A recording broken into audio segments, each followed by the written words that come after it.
Imagine a young boy, barefoot and hungry, working in the fields of a poor Korean village for 17 hours a day just to earn a single meal. Now imagine that this same boy grows up to build one of the biggest car companies in the world, worth lakhs of crores. This is the incredible story of Chung Ju-Yung, the visionary founder of Hyundai. Born in 1915 in a small, poverty-stricken village in Korea, Chung dreamed of becoming a school teacher, but fate had different plans. His family was so poor that education was a distant dream. Instead of going to school, young Chung spent his childhood working the fields with his family. Despite their hard work, they often couldn't afford enough food, let alone proper clothing or medical care. To help his family, Chung began selling firewood in a nearby city. There, for the first time, he saw people living comfortable lives without breaking their backs in the fields. That glimpse of a better life sparked a desire in him. He read in the newspaper that a construction site in a nearby city was looking for laborers. That news changed everything. In 1932, at the age of 16, Chung made a bold decision. One night, he ran away from home with a friend and walked 160 kilometers to Kwon City. There, he started working as a construction laborer.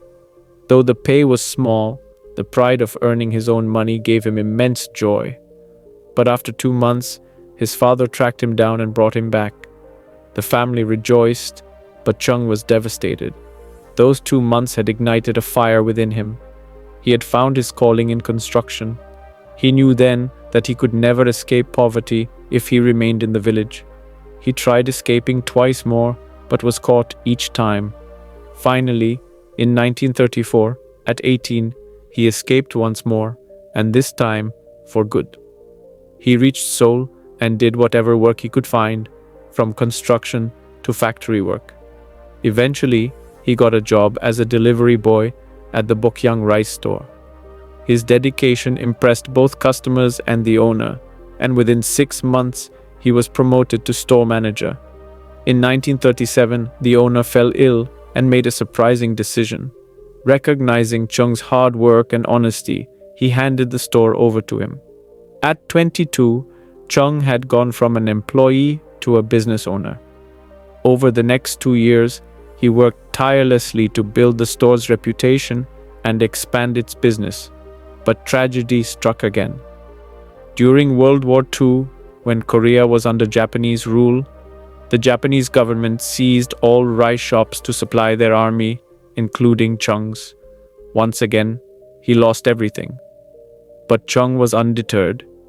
He believed that if he poured his heart into any work, success would follow. He turned his attention to a field the Japanese couldn't control: car repair. In 1940, he borrowed 3,000 won to open a garage. But disaster struck again. Just a month after opening, a fire destroyed the entire garage. Faced with mounting debt and customer compensation, most people would have quit, but not Chung. He borrowed another 3,500 won and rebuilt the garage, bigger and better. He focused on what mattered most to customers: speed. While competitors took 20 days to fix a car, Chung did it in 5. The garage thrived, and by 1943, he had 80 employees. He repaid his loans and brought his family to Seoul. But once more, the Japanese government seized his garage to make war equipment. He had to return to his village. Yet this time, he had savings of 50,000 won and a head full of experience. When World War II ended, so did Japanese rule over Korea. Korea was split between the Soviet-backed North and the US-backed South. In 1946, Chung returned to Seoul and reopened his garage under a new name: Hyundai Auto Service. Hyundai meant modern, and that was his vision. As he repaired cars, he noticed America was constructing buildings for its military. Though he had little experience, his passion for construction had never faded. In 1947, at age 31, he founded Hyundai Civil Works Company. At first, he got only small contracts, but by the 1950s, major construction projects began to come his way. Hyundai became a leader in Korea's infrastructure development. Then came the Korean War in 1950. North Korea attacked the South, and Chung had to flee to Busan with his savings.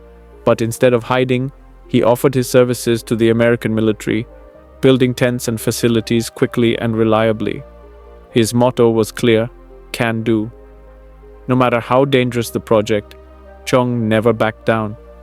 His dependability won him contracts long after the war ended. Hyundai built bridges, dams, and roads, including Korea's largest dam and its most important highway, the Gyeongbu Expressway.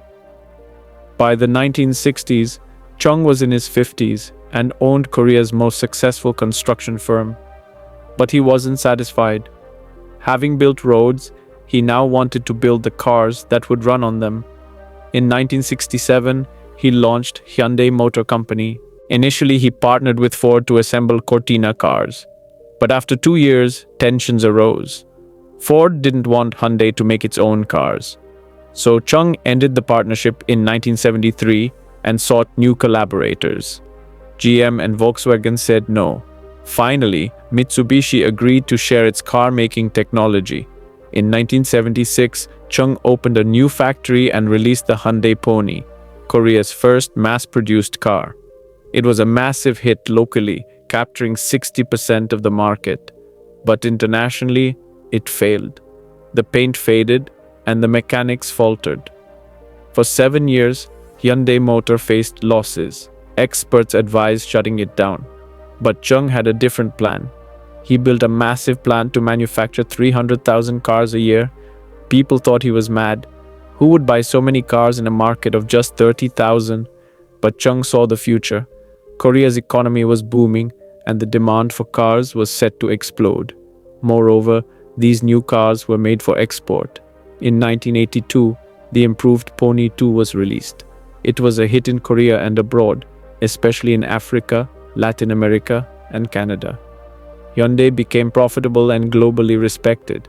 Then came the final frontier, the United States. Hyundai targeted a niche, the subcompact segment, offering the Hyundai Excel at the price of a used car with a 5-year warranty. It was a game changer. In 1986, Hyundai sold 170,000 cars in the US. In 1987, that number rose to 260,000. No foreign brand had achieved such rapid success. Chung retired in 1987 at the age of 72, becoming honorary chairman. His family carried forward his legacy with the same resilience and drive. Today, Hyundai is the world's third largest car manufacturer, selling over 4 million cars in 2022 alone. But Hyundai is more than just cars. With 42 companies including Hyundai Elevator, Hyundai IT, and Hyundai Heavy Industries, it helped make South Korea the world's top shipbuilding nation. Hyundai is not just a company, it's a symbol of a nation's rise.